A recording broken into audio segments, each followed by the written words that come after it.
बिस्मिल्लाहिर्रहमानिर्रहीम अस्सलाम वालेकुम। आज मैं आपके साथ बिल्कुल बेकरी स्टाइल बहुत ही मज़ेदार सॉफ्ट और स्पॉन्जी टी केक की रेसिपी शेयर करूंगी। सिर्फ 2 अंडों से हम इतना बड़ा केक बनाकर तैयार करेंगे। उसको हम बग़ैर ओवन के बनाएंगे, बग़ैर मक्खन के बनाएंगे। और जब आप इस केक को बनाएंगे तो आप बेकरी से केक लेना बिल्कुल भूल जाएंगे। इतना मज़े का बनकर तैयार होता है और बिल्कुल मुँह में घुलने वाला। तो उम्मीद है कि आपको रेसिपी पसंद आएगी। वीडियो को लास्ट तक वॉच कीजिएगा। वीडियो अच्छी लगे लाइक शेयर और चैनल को सब्सक्राइब करना मत भूलें। तो चलिए बढ़ते हैं रेसिपी की तरफ और देख लेते हैं केक हमने किस तरीके से बनाना है। तो बिल्कुल बेकरी जैसा टी केक बनाने के लिए सबसे पहले मैंने यहाँ पर एक बाउल लिया है। इसके ऊपर एक स्ट्रेनर रखेंगे, छलनी रखेंगे, इसमें डालेंगे 1 कप मैदा। और मैदा जब भी आपने डालना है इसको थोड़ा ज़रा टैप करके डाला करें, ताकि क्योंकि हवा भर जाती है, हवा निकल जाए और लेवल हो जाए। ठीक है, ये इसमें डाल देंगे। और साथ ही मैं इसमें डालूँगी तकरीबन 1 टीस्पून बेकिंग पाउडर।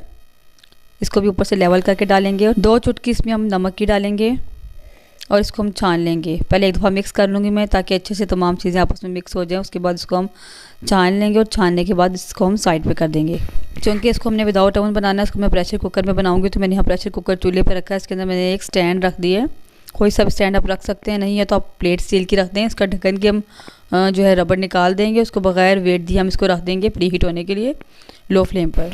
और केक का बैटर तैयार करने से पहले हम इसको प्री हीट होने के लिए रखेंगे। एक और मिक्सिंग बाउल में 2 अंडे मैंने डाल दिए हैं, तोड़कर अलग अलग तोड़कर डाले हैं। इसमें डालेंगे आधा कप चीनी।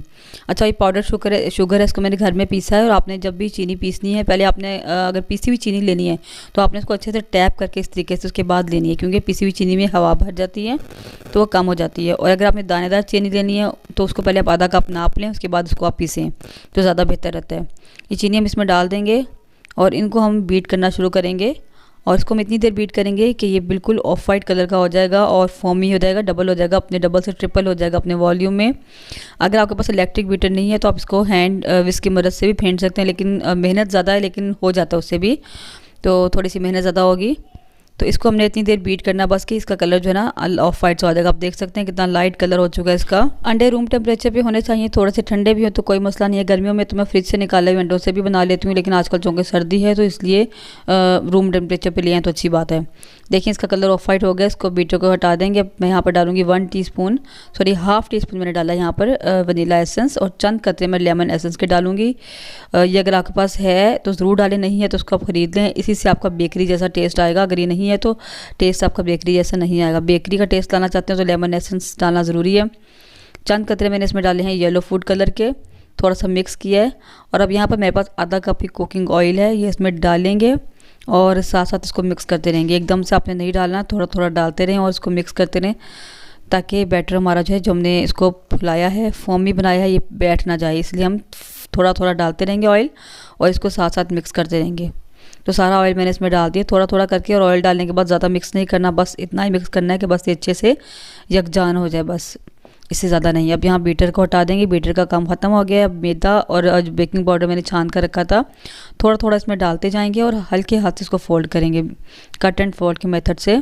एकदम से सारा मैदा डालेंगे, इसमें गुठलियाँ पड़ जाएंगी। उसको मिक्स करते करते सारा बैटर आपका बैठ जाएगा, इसलिए थोड़ा थोड़ा डालें और इसको हल्के हल्के हाथ से मिक्स करते रहें इस तरीके से। ओवर मिक्सिंग नहीं करनी आपने, बस इतनी देर मिक्स करना है कि तमाम मैदा नज़र आना बंद हो जाए। तो बस सारा मैदा मैंने इसमें डाल दिया 2-3 बैचेस में करके। और इसको जो है इस तरीके से देखिए, आप देख सकते हैं किस तरीके से मैं फोल्ड कर रही हूँ। अब यहाँ मैंने तकरीबन 2 खाने के चम्मच से दूध डाला है। ये बिल्कुल ऑप्शनल है, अगर आपका बैटर काफ़ी गाढ़ा है, ठीक है, तो आप डाल लें, अदरवाइज़ ज़रूरत नहीं पड़ती। कितने हल्के हाथ से मैं फ़ोल्ड कर रही हूँ आप देख सकते हैं। तो इस तरीके से आपने इसको फ़ोल्ड करना है कट एंड फोल्ड के मेथड से। ये देखिए माशाल्लाह बिल्कुल रिबन जैसी कंसिस्टेंसी है, ऐसी ही हमें चाहिए। तो बैटर हमारा रेडी है। और बैटर बनाने से पहले मैंने यहाँ पर जो है मोल्ड रेडी कर लिया था, वो भी मैं आपको दिखा देती हूँ किस तरीके से मैंने बग़ैर बटर पेपर लगाया आज मैं बना रही हूँ। तो मैंने यहाँ पर ऑयल लगाया है। ये 6 बाई 3.5 इंच का मोल्ड है मेरे पास। तो इसको मैं अच्छे तरीके से ऑयल को चारों तरफ लगा लूँगी। इसके ऊपर मैदा छिड़क देंगे और मैदे को चारों तरफ फैला लेंगे। तो इस तरीके से जो है ना बहुत इजीली केक बाहर आ जाता है। अगर बटर पेपर आपके पास नहीं है तो आप इस तरीके से जो है इसको कोट कर सकते हैं अपने मोल्ड को। मोल्ड हमारा रेडी है, अपना बैटर हम इसमें डाल लेते हैं। तो मैं ज़्यादातर इसी तरीके से इसको जो है ना ग्रीस करती हूँ। बटर पेपर ना हो तो इजीली आप इसको इस तरीके से जो है ना ग्रीस कर सकते हैं अपने मोल्ड को। वहाँ बैटर इसमें अच्छे तरीके से डाल लिए, थोड़ा सा टैप करेंगे ताकि जितने एयर बबल्स हैं वो निकल जाए। और उसके बाद प्री हीट किए हुए प्रेशर कुकर में इसको हम रख देंगे। तो तकरीबन 30 से 35 मिनट या 40 से 45 मिनट भी लग सकते हैं, डिपेंड करता है आपकी जो है हीट पर फ्लेम पर। तो मैंने यहाँ पर सिर्फ 35 मिनट में मेरा केक माशाल्लाह बन चुका था। मैं बीच में आपको एक बार फिर चेक करवाती हूँ। अब यहाँ पर इसको बेक करते हुए तकरीबन 20 से 25 मिनट हुए हैं। आप देखिए मैं हिला रही हूँ तो ये भी हिल रहा है, अभी ये कच्चा है। तो मैंने इसको सिर्फ 15 से 20 मिनट मज़ीद बेक किया था और माशाल्लाह बहुत अच्छा इस पर गोल्डन कलर आ गया था। इसके बाद मैंने सिर्फ एक बार इसको खोला है और जब खोला है तो माशाल्लाह ये बेक हुआ था। तकरीबन 35 से 40 मिनट्स मुझे लगे इसको बेक करने में। तो माशाल्लाह आप देख सकते हैं कितना ज़बरदस्त कलर आ चुका है और बग़ैर ओवन के भी हमेशा ऐसा ही कलर आता है मेरे केक पर। इसको चेक कर लेते हैं, बिल्कुल माशाल्लाह पका हुआ है अंदर से, आप देख सकते हैं। तो मेरे पास ओवन है लेकिन मुझे बग़ैर ओवन के केक बनाना ज़्यादा पसंद है क्योंकि मेरा रिज़ल्ट बग़ैर ओवन के ज़्यादा अच्छा आता है।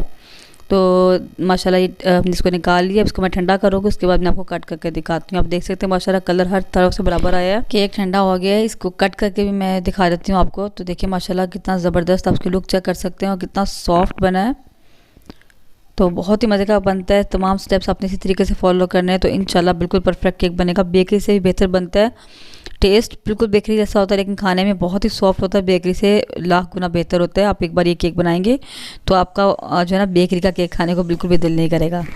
और मैं आपको उसको जो है तोड़ के भी दिखाना चाहूँगी कि कितना सॉफ्ट बना माशाल्लाह। तो आप लुक चेक करें इसकी, कलर माशाल्लाह बग़ैर ओवन के कितना ज़बरदस्त कलर इसमें आया है। तो देखिए माशाल्लाह कितना सॉफ्ट और स्पॉन्जी है, ये बहुत ही मज़े का बनता है और बहुत इजीली इस पे जो है ना कलर आ जाता है। बस आपकी बीटिंग अच्छी होनी चाहिए। अगर इस तरीके से आपका बैटर फूला होगा तो कलर खुद ब खुद बहुत अच्छा आता है। देखिए माशाल्लाह कितना सॉफ्ट है और खाने में भी बहुत ही मज़े का है। मुझे उम्मीद है कि आपको आज की रेसिपी ज़रूर पसंद आएगी। इसको ज़रूर बनाकर ट्राई कीजिए और मुझे प्लीज़ अपना फीडबैक ज़रूर दिया करें, कमेंट सेक्शन में ज़रूर बताया करेंगे रेसिपी आपको कैसी लगी। आप कमेंट बिल्कुल नहीं करते और वीडियो को लाइक करना भी भूल जाते हैं। वीडियो को लाइक और शेयर ज़रूर करें, सब्सक्राइब ज़रूर करें चैनल को। मिलते हैं इंशाल्लाह किसी नेक्स्ट वीडियो में किसी नई और मज़ेदार सी रेसिपी के साथ। तब तक के लिए अल्लाह हाफिज़, दुआ में याद रखिएगा।